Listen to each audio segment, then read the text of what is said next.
You got to see this. Chip and Joanna Gaines of Fixer Upper on HGTV. They share about their journey. If you're interested in starting a business and want to be encouraged, and maybe you're working together as a couple, it is so encouraging to see how their journey began and how they ended up to where they are right now. Check it out. They have a program called Fixer Upper on HGTV. It's a great program where they come into, they pick the worst looking house in a nice neighborhood, and they begin to fix it up, and it's amazing what they could do with properties in Waco, Texas. I think single-handedly, they're turning over the entire community. But first, let's hear that Chip and Joanna is their name, and let's find out about their love story and how they met. This is Chip and Joanna Gaines.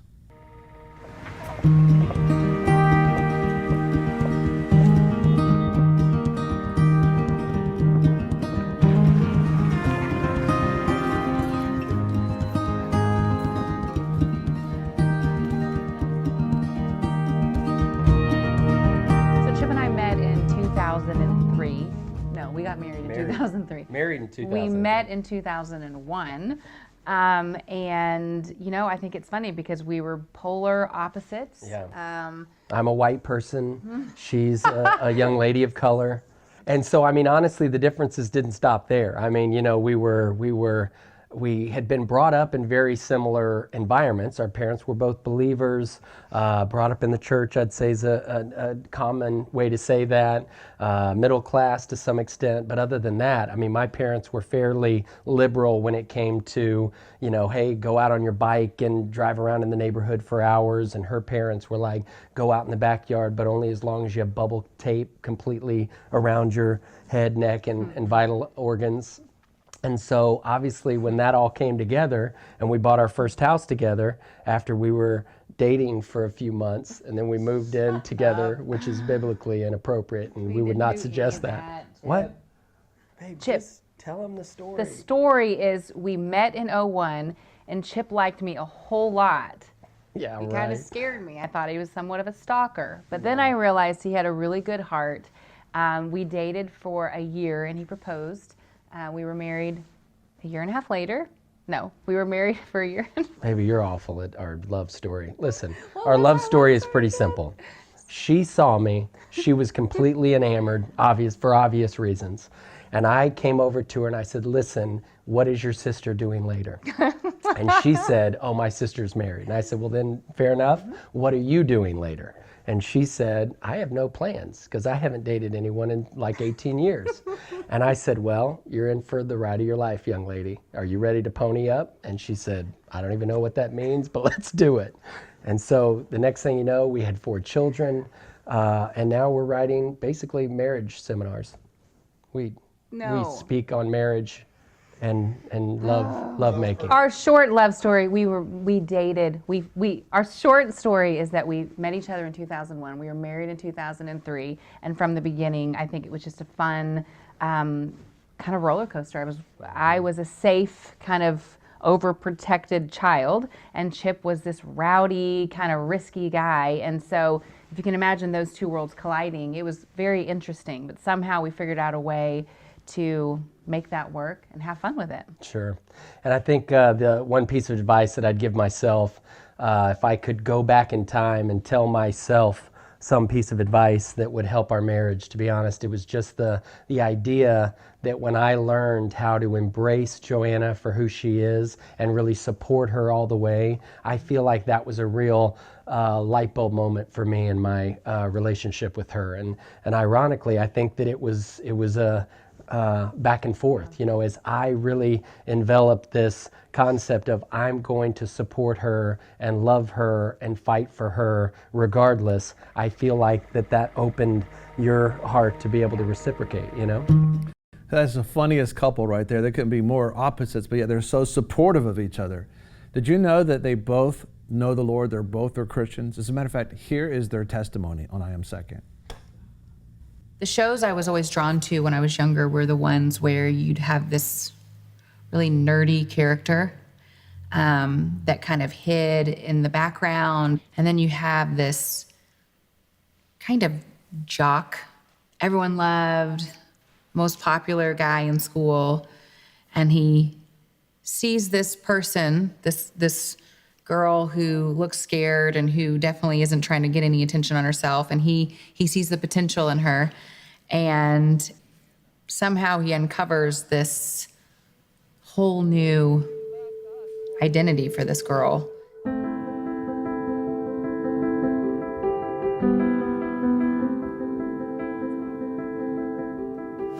That's hard. Favorite thing about Chip?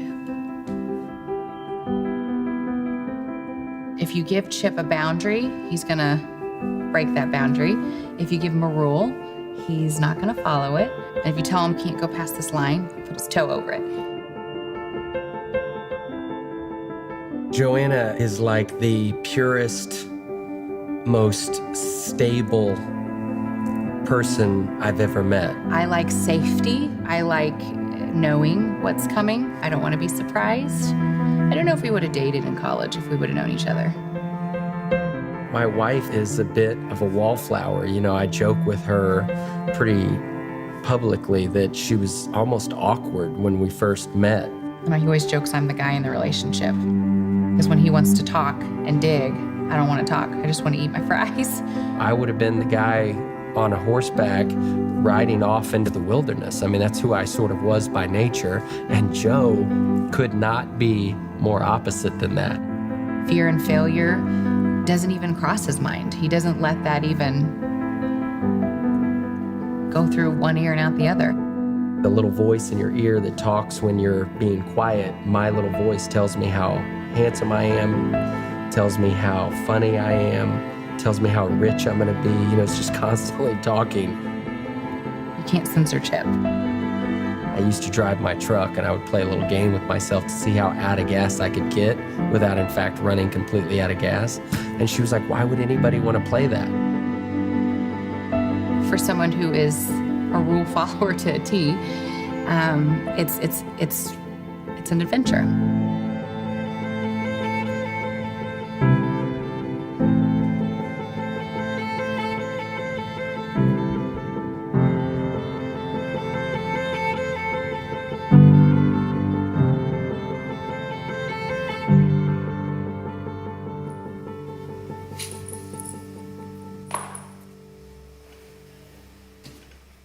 I think like loving somebody is top rolled down, James Dean and whomever, flying through the mountains, going too fast, reckless.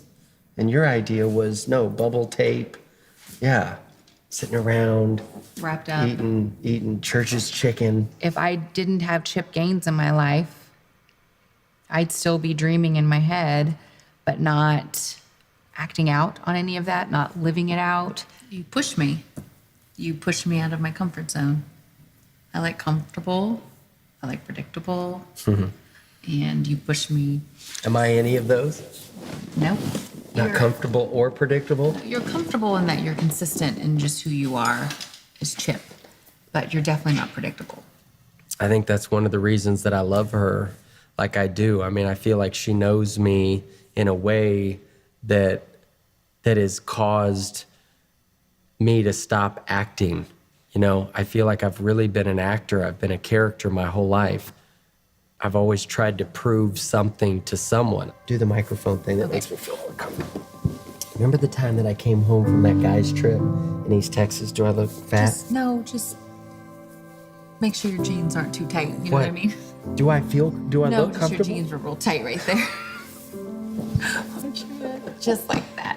Why is the owner Watch your everything. watching? When I caught her, I finally felt content for the first time in my life. I felt like I could be exactly who I was. Look at you, sexy mama. Showing some skin. I see that. That's interesting. I have learned so much about order and structure and processes through my wife, and God is all of those things to me now. But at the beginning, God was just chaotic to me. He was wild. He was untamed. He was unruly, and I liked that. But God had a funny way of bringing me Chip to almost have this reality of what it's like to follow Christ, which is a lot of the things are going to push you to a place of discomfort. A lot of things are going to push you to a place of freaking out. It takes someone who's externally this, whatever that is. Processes, yeah. Because it helps me get it out there, because it's healthier to be out there than it is just let it all kind of play in my mind. I don't want to be in the box anymore. I don't want to play it safe because where the impact is over here on the other side.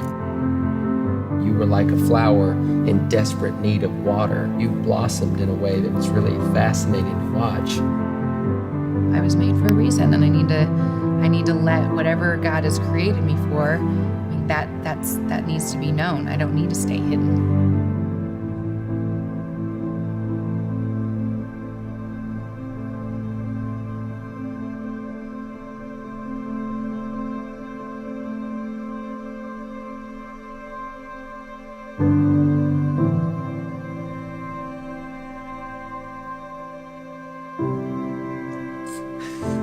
That's really pretty. They did good on your makeup. Thanks, Chip. My walk with God when I was little and all the way up until like my 20s was always, if you play by the rules, you'll be blessed. But then I met Chip, and I feel like now it's when you take a step out in faith, when it makes absolutely no sense, I think that's where the greater reward is. There's no telling where that will take you. You're easy to look at. My name is Joanna Gaines, and I am second. And I'm Chip Gaines, and I am second.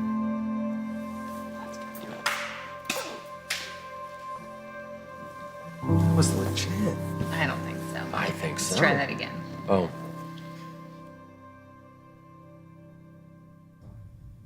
That's such a beautiful, beautiful couple, and their testimony is just so sincere and it just blesses heart. Listen, we're going to come back from this break, and we're going to hear Chip and Joanna Gaines speaking at a Texas Builders Conference as they're sharing their life story, but also talking about how they started their business. Make sure you join us after the break. Today, we're just dedicating our program to a wonderful couple, Chip and Joanna Gaines, who's out of Waco, Texas, and they have a program called Fixer Upper. Fixer Upper. Yep. If you haven't seen that yet, it's just watching them banter back and forth and all that. And they were just recently at the Texas Builders Conference, Steve. And in that conference, they got a chance to share their story. And they also answered some questions, a Q&A. We're not going to be able to make available to you the Q&A session, but if you're planning on starting a business, they answered some great questions about branding and things like that. We're going to make that available to you on the VFN Torch at VFNTV.com. But first, we want to hear a little bit more because they get more details. It's not as pampered up as much about telling their story, and it's really great. It's funny. They're on the stage. This is the Builders Conference in Texas. This is Chip and Joanna Gaines. Check it out. First of all, we're excited about being here. I mean, this is really what we do. All of you in this group, we all kind of have really the same story. I think even last night when Chip was playing in the Washer tournament, we met a lot of husband and wife, just partners. And so, we just love being in this industry, just helping communities one project at a time. So We left and we literally were like, those are our people. We've gotten into the rat race a little bit, if you will, to where we do a few of these a quarter, and sometimes they fit and sometimes they don't. But last night we really just wanted to express a very sincere, thankful heart and a place of gratitude for each and every one of you, because you really are our kind of people. So Chip and I met after Baylor. Chip went to Baylor, and while he was a college student, he started getting into the idea of real estate, flipping houses, and I was actually working for my father. He had an automotive store, so for 10 years I was kind of his accountant, bookkeeper, and we ended up meeting at my dad's Firestone store. Chip was a customer, and I had done some local commercials for my dad, so right when Chip walked in, as only Chip can do, he And was... like Megan, she was a fox. I mean it. I mean, on camera, even back in her early 20s when she really didn't know a whole lot about the business or the industry. I mean, she was easy to look at. Thanks, Chip. That's awesome. So I went to school for broadcast journalism. I always wanted to do something in television. Well, when I met Chip, he was just an interesting guy because he was such a risk taker. Everything he looked at, whether it be a home or an automobile, it was an investment. He thought, hey, this is undervalued. We'll put some value in it. We'll sell it for this. So while we were dating, he would just show me all these properties he was working on. And I thought the guy was a freak because the things he would buy, I'd look at it and go, what's wrong with you? He scared my parents. He scared my friends. But through it all, I started realizing he's got some really good instincts, and when you can see past the obvious, there's actually a lot of potential. See past the obvious in me? Both. Or are you talking about the That properties? was subtle, and you guys got it. You're good. So mean-spirited. So kind. They cut and paste a lot of her mean-spiritedness out of the show. She looks like a good Christian woman on television. Oh my. So we get married in 2003, and I remember, even on our honeymoon, I remember telling Chip, hey, when I was working for my dad, I had always had this dream of owning my own business, whether that be a home decor store or a bakery. The only issue with that was that I'd never baked for more than like 6 people, and I'd never done anything design related. And I remember Chip, even on our honeymoon, was just kind of pushing me towards that dream, saying, hey, if you're going to do something, now's the time to do it. So I started getting that wind at my back and thinking about that. So we're on this 2-week honeymoon, and Chip had decided when we get home, we're going to stay in one of his rental properties that he decided not to lease it. And we were going to go in and fix it up, and it'd be our first fixer-upper together. He's not really a details guy, so when we get back from our honeymoon, he'd forgotten to do a few things with the house. There was no electricity for several weeks, and it was July. And there were some college athletes in the house before that had like 5 animals. So if you can imagine the smell, when we walk in, I remember it was like 8 o'clock at night. We'd just been on this amazing, dreamy honeymoon. And I thought, oh, this is going to be a good, dreamy life. Then he carries me across the threshold, and this smell just hits me. Has anybody here been to Cambodia? No? Nobody's been to Cambodia. Very, very similar smell. The humidity, very similar to the carpet everywhere. So again, these athletes had like 5 animals, and I don't know if they ever let them out of the house. So that night, I was trying to be positive. The refrigerator, maybe that's what you're thinking about. Ground beef in the refrigerator that had sat there for a few weeks. So just every smell you could think of. And I'm sitting here being really sweet, and Chip says, hey, why don't we just lay out a pallet of towels on the floor and we'll just sleep on the carpet? We had nothing. Again, we didn't think through, oh, you need a mattress, you need nothing. So here we are on some towels that are laid over the carpet, and I'm laying there, and Chip is We had tried to get one of those bedroom sets at the local furniture places, but neither of us had the credit to put it on, any kind of a layaway program. Spend it all on the honeymoon. So we're laying on the floor, and Chip is out cold, and I just start bawling. I'm like, this isn't good. And I was thinking, is this what my life is going to look like with this Chip Gaines guy? So I, as you can imagine, hit him, wake him up, and I said, we're out of here. I can't do this. The smell was just so bad. And so luckily we had his parents' 1984 RV that barely ran in our front yard. So Chip drives us through this thing, and he doesn't realize that there's this big hill, which means don't cross here. He was going the wrong way. So he ends up going over this hill, and we realize all 4 of our tires were now off the ground. So now we're sitting, teetering on this hill, and it's pouring rain. We didn't mention that part, pouring rain. The graveyard is right here. And Chip gets out to try to plug in, and he's this close. So we don't plug in. We're now stuck where we're teetering, and if we move to the end, it bottoms out. So we were completely stuck. You want to share your side of that story? No. Okay. The next day, we end up having a friend of ours wheel us out. But that was the start of our first week of marriage together. And we decide, hey, we can do this. We start fixing up the house. At the same time, Chip kept encouraging me to go find a little building. Let's see if we can get it financed. And so I had been shopping around, and I found this small little building on Bosque, and we ended up deciding that's the one we're going to do. And at the time, I still had no idea what I was going to do with it. So we're fixing up this house, and we still joke that till this day, it's one of our biggest arguments ever in that house. our biggest argument was in that house. And for me, I had no idea, again, what I was doing from a design standpoint. So I was just really guessing. Every color, every theme I could think of, I was implementing in this house. We happened to be in the kitchen, and Chip was kind of smarting off to me. If you can only imagine how that would go. And I remember having this 5-gallon bucket of primer, and he just kept going. And so for me to make him stop, I thought I'd just pick up the primer, slam it down, and he'd shut up. So I pick up the primer, slam it down. Well, all the primer decides to, I must have slammed it down really hard. It hits me in the face, the hair, the eyes, and it's running all down my face.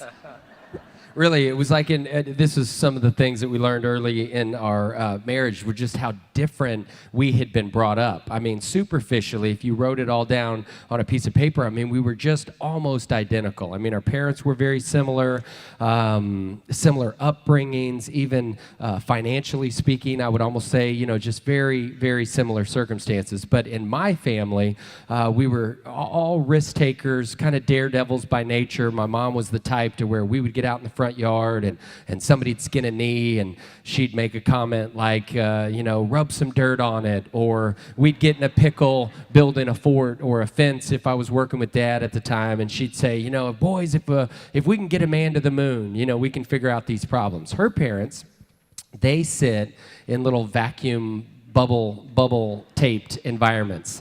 My parents would try to figure out, they would play a game. Literally, Dad and Mom were driving down the road, back to the Chevy Chase thought in your mind, and my dad would see how far he could get the gas tank to empty before pulling in and getting it filled up with gas. Her dad, being an automotive guy, turns out, who knows this unless you're an expert in automotive, but if you drive an automobile below a quarter of a tank, it's really bad for the fuel injector. And What does this have to do with primer? I was just telling him about how different our upbringings were. Keeping you on track. So where I came from, when you get in a fight with your significant other, in our case it was my sibling or my mom and dad, whatever the deal is, and you drop a bucket of primer in a very aggressive, angry, sinful way, in my opinion. And the primer comes out of the 5-gallon bucket and splashes you in the face. Like if you've seen these baseball players, they'll be doing an interview and somebody will give them the whipped cream pie in the face. Very similar to that. This is literally falling off of her eyelashes and her mascara. In our deal, it's like, look, the Lord is clearly trying to tell you something. And maybe we should take a little time out, process this information, maybe wait on the Lord for a second. I don't want to get overly spiritual here, but let's see what God's got for us in here. Joe, on the other hand, when something like that happens in their family, they go from this very peaceful, tranquil, beautiful environment, and like it's sort of almost like you can imagine a yoga state of Zen, to like ninja warfare. And I'm this little white boy from, I grew up right down the street here. Cheek Sparger is my home turf. So I was a Colleyville boy, and so a little white kid from the suburbs, and this gorgeous Asian starts shooting these wild roundhouse back handspring kicks to the face with the primer dripping off of her face. And I'm not kidding. I'm literally kind of like, I cannot believe that she got, madder and madder, like at me, like I somehow had something to do with it. But as I swear to you guys, this is a true story. It was sort of like this slow motion, kind of like in the movie The Matrix, to where, the bullets are shooting and he's able to do all these awesome moves. Well, I'm kind of doing these back bends, avoiding these roundhouse kicks to the head. And I literally am thinking, I can't hear what she's saying. She's kind of turned into this, whoa. And I'm like, I love this woman. This is gonna work. We're gonna be famous, So Cute. So we made it. We made it through that first fixer-upper. True story. It happened exactly that way. So this, kind of. So that first year of marriage, we had done our first fixer-upper together, and then we finally opened up the little shop on Bosque that October. And for me, it was one of those things where I just felt like this is kind of my training ground. I mean, when customers would come in, I would have to listen to what they needed and modify, because I really had never, I didn't have any training for this. And Chip was really just my biggest support. He was there every day as he was in and out doing all of his real estate stuff. You're so distracting. I have to do this. I saw myself in this monitor, and in this Don't direction, look that way. I look a lot thinner. Good, you do. I knew this was going to be a problem when we came out here. What was I saying? Where were we? Okay. Where were we? So we open up the shop on Bosque. Chip is still doing his flips and his renovations, but I'd say around 2006, so 3-4 years into it, I am now pregnant with my second child, and I just felt like it was time to stay home. My babies were young. So we had decided to shut the shop down, and Chip's company at the time was named Trinity Properties, which was all the Baylor real estate, all the flip houses he had done. And so he was working in and out of the house, and I just remember still wanting to have that creative outlet. So I would have him bring in these plans and these blueprints, and I'd start implementing some unique design elements just to kind of have my little time with design, I guess, while the kids were on my lap, and during nap time, I would start focusing on that. And I'd say in about 2006, 2007, we decided, what if we merge the idea of Magnolia and its design elements with Chip's construction and real estate expertise, and that's where we came up with Magnolia Homes.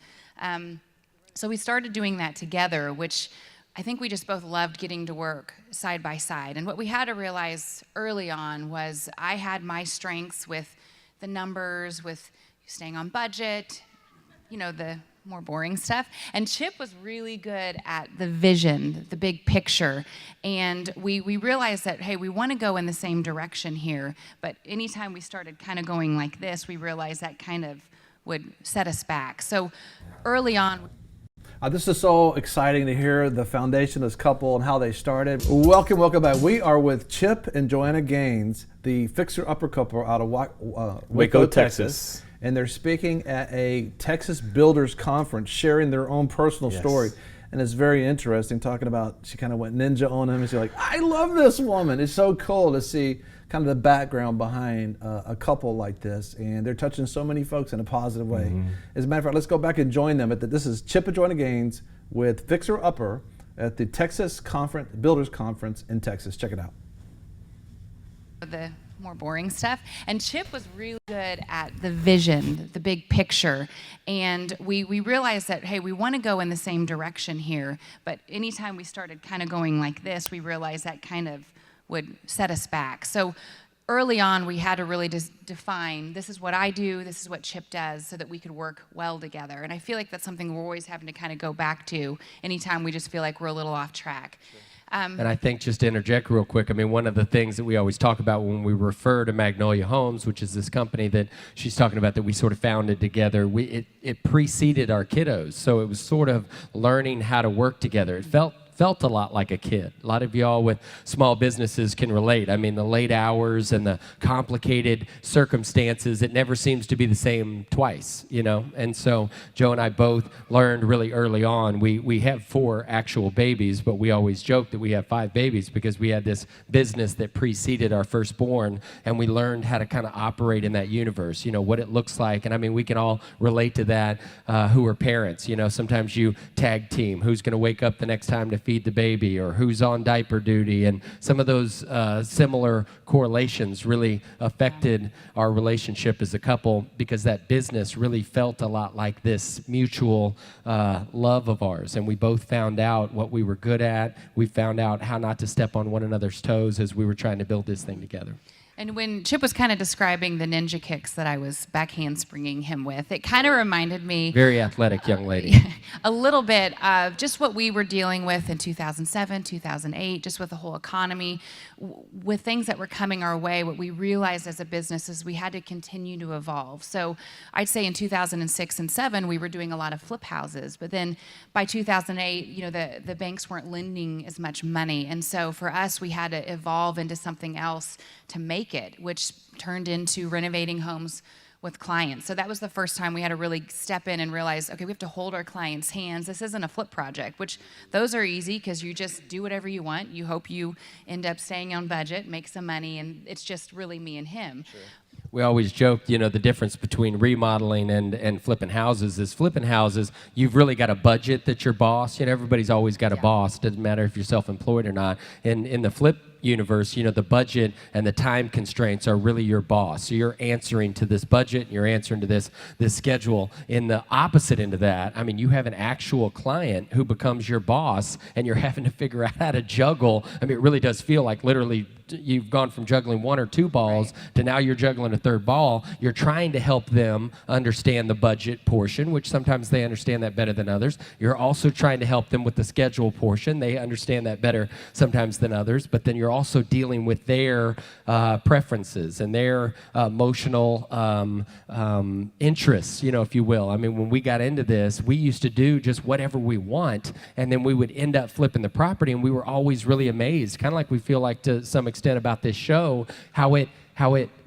touched people, how they really were interested, how they were really impressed with the service that we had provided. Well, with the client, that's a day-to-day conversation. I mean, it's sort of like your kid when you see him, your grandmother sees him after 6 months and he's sprouted out, but you didn't notice it because you saw it incrementally. I mean, when you see the dust and the dirt and all the bits and pieces, it's difficult for a client to see the state of that house maybe 2/3 through the project and believe that you're going to get it across the finish line. And we had to really learn and kind of adjust the way we thought through that experience. And once I felt like we finally started getting it, Chip decides to throw another curveball in there, which he loves to do. He found 6 acres of land. I wanted to become a developer. All of a sudden, Chip wants to be a developer. 2009. Think back good timing. To that. And don't think about it from y'all's perspective. I know that I'm not an idiot. I know that there are some very, very wealthy individuals in this room who, when they think of 2009 and they think about lines of credits and bankers, they thought, wow, what an opportunity to go from doing $100 million in construction to just 20 or 30 million. It's a good opportunity. Maybe you got to spend a little more time on the golf course. Maybe you got to spend some time, good quality time with the family at the lake. This was back when Joe and I were barely making ends meet. So I literally looked myself in the mirror and I was like, I'm going to become a developer in 2009, and I'm going to show the entire world exactly, what I'm made of. Right. Which was a bad bet. That Turned hurt. out to be a bad idea. So we got our heads around the idea of redoing all the electrical and plumbing in these small 800 square foot houses. But when it came to streets, curbs and gutters and sewage and all this stuff, I mean, we were in over our heads. Electrical and plumbing on a whole new level, total basically. Different level. And so for us, the thing about Chip is he's always been pretty scrappy. So even though it got really, really hard, he would just figure out a way to make it work. And so even though it was really hard, we ended up making it through that development. We learned a lot about new construction. We learned a lot about development. We learned maybe we should just stick to renovations for a little bit. But we made it through, and really the development is just a really sweet development. It's kind of one of those testaments when we look back of just honestly God's grace on our life at that time. So during all that, even during the development, we still were renovating homes for clients and still flipping projects here and there. That's when we get the call in 2012 from a producer from a production company that had seen one of our flips on my blog, and she'd reached out, asked if we'd want a show together, and we kind of both thought, Chip honestly thought it was a scam, and he said, don't call her back. She's going to ask for money, and you're going to, I said, I don't think it was a scam. About the same time, you'd get these emails from these foreign countries, and they would always tell you that you had won a lottery or an inheritance for $50 million. And for some reason, because I'm an idiot, it sounded very similar to that. I was like, wait a second, this is a scam. We're going to get into this with this group, and next thing you know, they're going to tell us that we owe them $25,000 to get to the next phase of this process. But anyway, in Joe's defense, she sniffed this one out, and it turned out to be legit. So they come down, they film us for a little bit. Do we go into this part, or do we? How are we on time? Okay. So they film us for a 3-minute clip to show the network.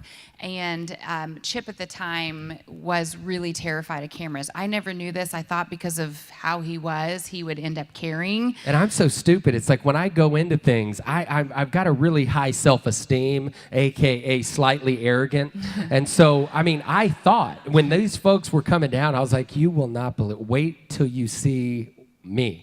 Wait till you see what I can do. And I kept telling Joe this, and I wasn't meaning it in a real sarcastic way. I was just like, babe, don't worry about it. Don't plan on anything. They'll shine the camera at me. I'll do this thing that, I'm not going to lie to you, is pretty special. Pretty special gift that I've got. I mean, you know, I remember back in high school, you know, some teacher would ask me to speak in an auditorium of about this many folks at literally Colleyville Elementary, just down the road. And I mean, you know, I would speak, and you know, I'd have these adults and these teachers in stitches. So I just said, just give me a couple minutes. Give me a couple minutes. So that morning, I'll get warmed up. They come at 7 o'clock in the morning. I have 4 kids hanging on my leg because they're terrified of these strangers in our house. They literally are all built like their mama, very bashful. So they're scared to death.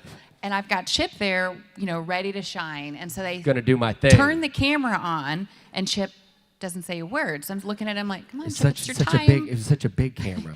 So now I'm just like, oh, shoot. And it's got this little red beeping dot on the top of it. And there's this guy, if y'all have ever seen, it's called a boom mic. Some of these things that I've now learned in this industry, but it's a big stick with what appears to be a fairly, I mean, sort of like a record-breaking raccoon on the end of it. And every time that thing would come into my peripheral, you know, I mean, He would. And then they'd be like, okay, stop. Okay, listen, son, listen, no matter what, when the boom mic comes into the deal, it's just trying to catch your audio. We were losing you there for a second. Don't flinch, no matter what. And I was like, no way. I'm not going to flinch. There's nothing that could make me flinch. All right, Volkswagen, red light. Oh, shoot.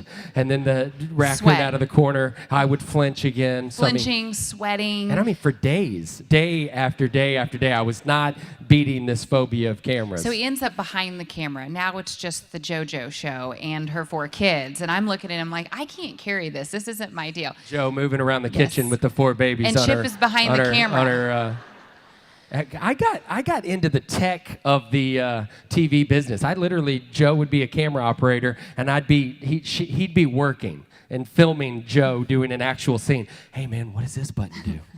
Like a 5-year-old. What is this Can you wire? imagine? What's this wire connected to? What is this? This So is our amazing. 4th day How much into is it- this? How much is this? Is there any way we could buy some of these on eBay, maybe refurbish them and then sell them for a profit? Yeah. You interested in it? Here's my card. 4th day, 4th day. the producer comes to us and says, hey guys, I am not going to lie to you. We don't really have much.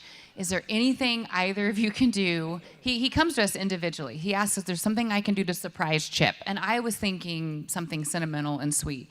He asked, Dumb. don't tell him what it was. Chip, on the other hand, you never ask Chip to surprise me because, as you all have seen, he loves to do that. And when he gets permission, he goes with it. So Chip, I didn't know this, but during this time, we had just bought the farmhouse, and we were selling the house we were currently in. And so there was going to be a time, about 6 months, where we didn't have a place to live. Chip thought it'd be a really good idea to buy a houseboat for his family of 6 and let us live out on the lake for 6 months until our farm was done. Right idea. So when the producer asked him, he thought, hey, I'll expedite this process. He finds this boat on like eBay or something, buys it sight unseen. As you can only imagine. Bad it's news, not gonna Charlie turn Brown. out well. Yeah. That thing showed up in Waco, Texas, and I remember we had Joe blindfolded. I was blindfolded. She had this little. I thought it was going to be a picnic. I thought you were going to have this I see. romantic Yeah. picnic. Yeah, so we're at the lake, so she's kind of getting the idea, oh, this is going to be beautiful. It's going to be this really sentimental deal. And I've literally got beep, beep, beep, beep, beep, backing up a monster, huge semi-truck, huge boat. We're dropping this thing in the lake to see if it's seaworthy. For the first time in like a decade from this boat's perspective. So we're backing this thing up. We're trying to figure out all this complicated stuff. Well, Joe's blindfolded, and she's got this, bless her heart, she's got this like handwritten letter and things that we'd done and properties that we'd bought cute and little sold. framed That was her art. idea of trying to get us a reality television show. That was her surprise. That was going to change everything. And ow. And so, so this boat, back it up. And so we undo Joe's blindfold. And I mean, Joe, because she, this has been years of dealing with this and preparing for experiences like this. And so I popped the thing off, and I remember I sort of invented this very insecure noise that I didn't even realize was in me. But when I opened the deal, because I knew I was in trouble, I mean, I could tell the boat was awful. I knew she was going to be mad. So we take it off, and I go, ta-da. And I literally... like a beaten puppy dog.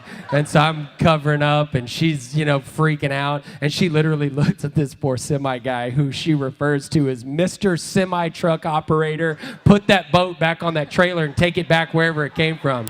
So we'll speed this up because I think we're running out of time here. But anyway, long story short, we had a ball. We literally broke out of our shells. We forgot the cameras were there for a few minutes. All the boom mics dissolved into the background. Joe and I did what honestly Joe and I do, which was we walked around this boat, which was unique to us. I mean, that was definitely not our sweet spot, to say the least. But we started solving problems. We started getting people on the phone. I was wearing out the seller of this thing and blowing this poor guy up, and he's not here to defend himself, but he's a dirty, rotten scoundrel. And so, I mean, you guys feel free to look him up and get his side of the story. But so we're rocking and rolling, and so I mean, literally, it's 10 o'clock in the morning. We're supposed to be here at this deal. I'd say 10:30. I take the blindfold off Joe. You can imagine 4:30 later that same afternoon on our last day. They're leaving today at this particular day at 8 o'clock that evening, and so it's 4:30 in the afternoon, and we've been rocking and rolling on this boat the whole entire day. So in our minds, we just blew our last day of filming. And so I hop off the boat and I reach up. At this point, Joe and I had sort of salvaged what was left of our marriage. And so she hops down, light as a feather. I kind of spun her around. Imagine sound of music, it's gorgeous. And so I lay her down, I sit her down, and I'm walking off with her kind of in the distance. And in the TV business, they call this a hero shot. It's always Tom somebody. Well, yeah, there you go. Let's go with Tom Cruise. He's always walking off. There's this big explosion in the background. And, of course, it doesn't affect him because he's awesome. So we're doing that kind of a deal. We're walking off into the sunset, and all of a sudden the TV guy it kind of looks at us, and I finally become conscious of this guy who's been following us around for now hours and hours, and I put my hands up just completely discouraged, completely defeated, because I honestly realized in a real sincere way that I just cost my beautiful wife and, of course, our family this opportunity to do this television show. And so I said, well, at least hopefully you got some good television, and in kind of a real smart aleck way. And this guy takes off this gear, kind of pushes stop, red beeping light turns off, and he puts his camera down and he goes, if we do our job, you just got yourself a reality television show. So for the first time in our lives, obviously in this experience, it just sort of dawned on us that if we could get to who we were, if we could get to our true passions, that true passion meant something to someone. The more we faked and the more I stood there awkwardly, the more difficult it was for us to really get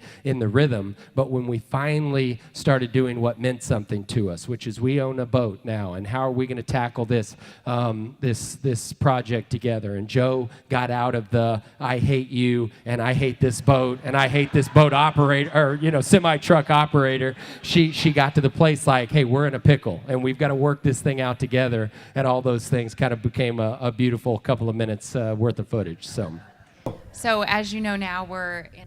So you're looking at, that's just a beautiful story of a couple. Yeah. And their whole today's been dedicated to what God can do with a marriage, what God could do with diverse personalities and coming together. And the Magnolia, I believe, Farms it is. Magnolia Farms, Magnolia Market, Magnolia Homes. It's beautiful. Bakery. Yes, it's beautiful just to see how he pushed her in all of that, and she was just willing to get outside her comfort zone and just see how God has blessed them. Yeah, I want to encourage you. That so often people are intimidated by people that are different than them. But when you bring different folks together, they bring another part out of you that you couldn't bring out of yourself. It's sort of like when God says, when we come together and unify, then we can do more together than apart. That's and right. all that was inside of her. And he's sort of like the bulldozer that brings Do it back. yeah, why not? Why not now? Yeah, and if you don't know personalities, he's more of a choleric sanguine, and she's more of a melancholic choleric. Yeah. And so you have those two personalities working together. You can find out more details on the Torch. We're going to make all their things available to you at vfntv.com. Click on the Torch, and it's all going to be available to get to it.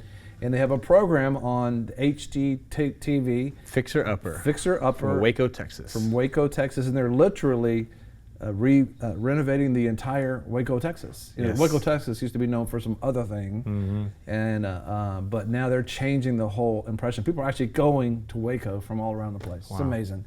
Listen, I want to pray with you. Maybe you're thinking in your marriage, you're a little bit different, and see how different they are, but they're working together. They learn to focus on each other.